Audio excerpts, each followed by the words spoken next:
Friends नमस्कार आपण मानकु मो चैनल को स्वागत जनाऊँगी। आज रेसिपी छेना खीरी बा छेना पायस से आवश्यक होता उपकरण हूँ क्षीर चीनी आलमंड काजू खोआ छेना आउ कि गुजराती भी नहीं। फ्रेंड्स एमितिरे भी तो बाहागर भोजी हो पिकनिक पार्टी फंक्शन सबुतिर छेना पायस एक मुख्य आइटम समस्तंकर फेवराइट डिश। किभली भाबे आमे बाहागर भोजी स्टाइल खीरी से ही क्वालिटीर घरे तैयारी करबा आज आपण मानकु करी देखैबी। सेथिपई 4 लिटर क्षीर नहीं 2 लिटर छेना पे आ 2 लिटर खीरी पे। दर्शक बंधु आशा करी आपण माने मो प्रोग्राम को लास्ट पर्यंत देखिए। लाइक और सब्सक्राइब करने को बहुत बहुत अनुरोध। एबे आसंतु प्रथमे क्षीर रु छेना तैयारी करबा। सेथिपई गोटे हांडी रे 2 लिटर क्षीर नहीं गरम करी फुटाउछि। लेंबू किंबा भिनेगार दे छेना तैयारी करबा। आपण माने डायरेक्ट मार्केट रु छेना आनी परिबे जेहेतु घरे तैयारी कले आमे फ्रेश छेना पाई परिबा। सेथिपई मु 2टा लेंबू नेछि ताको भलो भाबे चुपुड़ी रस बाहर करी छाणी देछि। एबे ताको क्षीर रे ऐड करबा।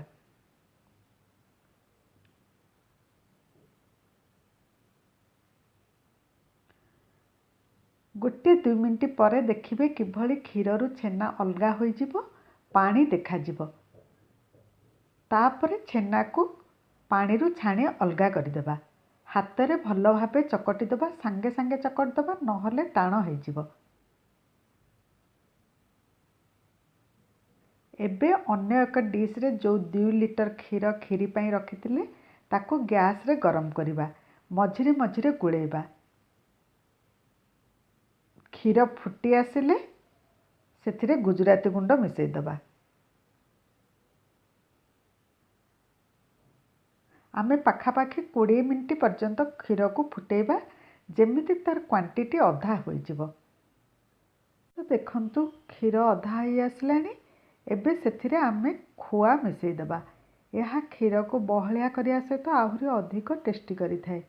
एमतिरे तो खोआ मार्केट रे सहज रे मिल जाए नहले आपण जेकोनोसी मिल्क पाउडर ऐड करि परिबे। भलो भाबे गुळै दबा।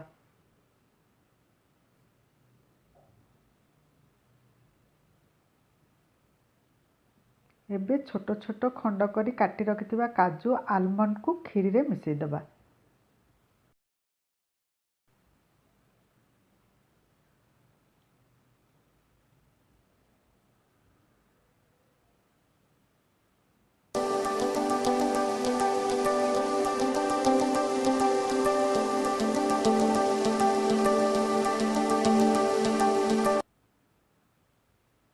एबे चीनी ऐड करबा।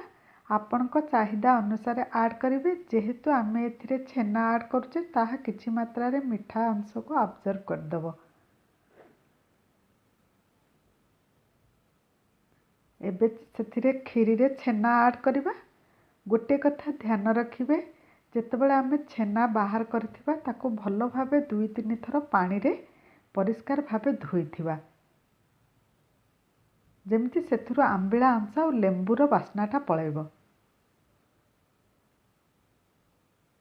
तापर सेमती गोळैबा पाखापाखि 10 मिनिट अल्प आंच रे गोळैबा आउ टिके बहलिया हेबा पर्यंत। एबे हमर खीरी प्रस्तुत हो आसलानी।